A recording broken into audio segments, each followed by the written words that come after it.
فوج کے اوپر بہت میں نے ہوم ورک کیا ہے، بہت میں نے محنت کی ہے، ان کے لوگوں سے میں ملا ہوں، ان کی چھاونیوں میں گیا ہوں، کاکول گیا ہوں، پی ایم اے میں گیا ہوں، کہ بہت ساری چیزیں میں نے دیکھی ہیں۔ اس کو دیکھنے کے بعد مجھے ان لوگوں میں سب سے زیادہ دینداری نظر آئی بنسبت دوسرے لوگوں کی۔ یہ وہ چیز ہے جو میرا مشاہدہ ہے کہ جو ہماری فوج ہے، اس فوج کی حفاظت کریں آپ لوگ، اس کی عزت اور توقیر کی حفاظت کریں۔ اگر خدا نخواستہ یہ فوج کمزور ہو گئی، جس طریقے سے ابھی سلسلہ شروع ہو رہا ہے، تو ہماری عزتیں، ہمارے مدرسے، ہماری جان مال ہر چیز خطرے میں ہوگی۔ تو ہمیں اپنے اوپر بھی رحم کرنا چاہیے، اپنے نسلوں پر بھی رحم کرنا چاہیے۔ اور میری معلومات یہ ہیں، میرا جو تاریخ کا مطالعہ ہے، کہ پاکستان کی فوج کو جو اللہ تعالیٰ نے جو ایک اعداد اعدوا لہم ما استطعتم من قوہ کی جو عملی مثال ہے، جو ان کی تربیت ہے، جو وہاں سسٹم ہے، جو میرٹ ہے، جو یونٹی آف کمانڈ ہے، جو ڈسپلن ہے، جو نظم و ضبط ہے، وہ 1000 سال میں ایسی فوج آپ کو نہیں ملے گی۔ اگر اس قسم کی فوج بغداد میں ہوتی ہمارے پاس تو کبھی سقوط نہیں ہو سکتا تھا،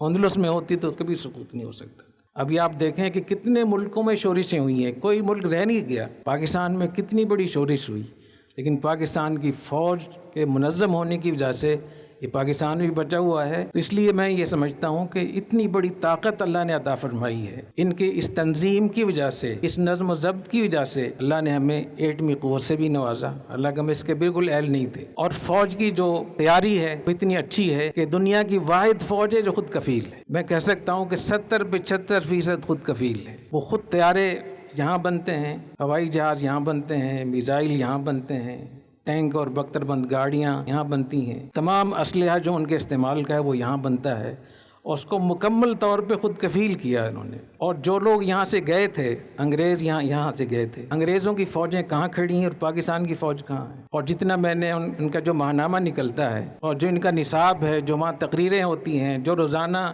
فوج میں جو اسمبلی ہوتی ہے، اس میں جو قرآن کی تعلیم ہوتی ہے، جو سیرت کی بات ہوتی ہے، جو غزوات اور سرایا کی بات ہوتی ہے، جو جہاد کے فضائل بیان ہوتے ہیں، آپ حیران ہو جائیں گے۔ تو آپ ہی مسلمان نہیں اور بھی کوئی مسلمان ہوں گے۔ اور ایک فوج کی ایک بہت اہم بات اور ہے جو مجھے بہت پسند آئی ہے، وہ ایک فوج میں صرف مسلمان ہیں اور پاکستانی ہیں، دیوبندی بریلوی وہاں نہیں ہے۔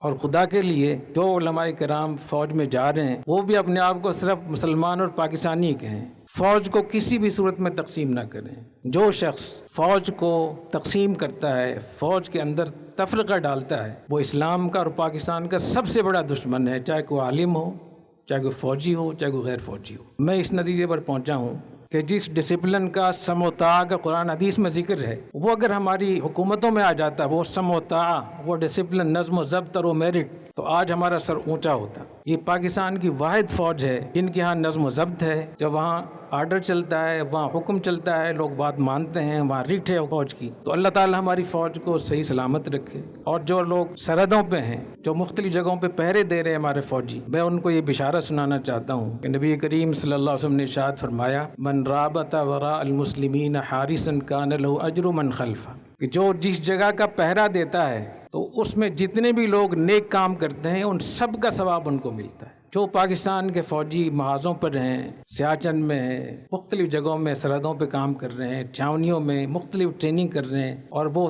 تیار ہیں ماشاءاللہ، جو وقت ان کا صرف ہو رہا ہے تو بہترین وقت ہے، بہترین عبادت ہے، وہ عبادت میں صرف کر رہے ہیں۔ آپ نے یہ حدیث پڑھی ہوگی کہ جو مجاہد کا گھوڑا ہوتا ہے، وہ جب بندھا ہوتا ہے تو جتنی قدم وہ بندے بھی چلتا ہے اس کی بھی نیکیاں ملتی ہیں مجاہد۔ اور صحیح بخاری کی جو آیت ہے کہ اس کا بول و براز بھی قیامت کے دن نیک اعمال میں تولا جائے گا۔ تو میں تو یہ سمجھتا ہوں کہ جو ہماری فوج ہے یہ مجاہد ہے۔ البتہ یہ ضرور ہے کہ جیسے اور مجاہدین غلطیاں کرتے ہیں، ہم نے دیکھا افغانستان میں کہ پہلے جو تنظیمیں تھیں، شیخ سیاف کی، ربانی، حکمت یار، احمد شاہ مسعود اور بڑے بڑے لوگ تھے، تو پہلے بہت مجاہد تھے، ان سے غلطیاں ہوئیں۔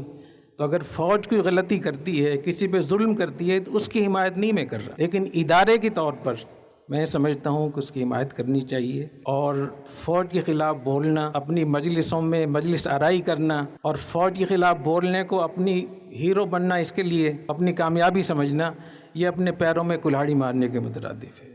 ہمیں اس سے باز رہنا چاہیے اور ہمیں خودکشی نہیں کرنی چاہیے۔